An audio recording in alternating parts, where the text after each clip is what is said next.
ये भी जरा हाथ उठा के खसूसी तौर पे खवातीन, जब इमरान खान नहीं था तो क्या महंगाई थी पाकिस्तान में? जब इमरान खान नहीं था और नवाज शरीफ था तो 4 साल रोटी 2 रुपए से 5 रुपए तक बिकती थी।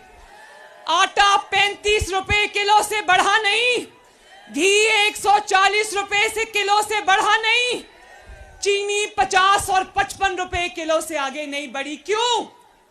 सब्जियां चंद रुपए किलो थी, सब्जियां जो टमाटर, प्याज, आलू सब चंद रुपए किलो थे। क्यों? और गरीब पेट भरकर सोता था ना।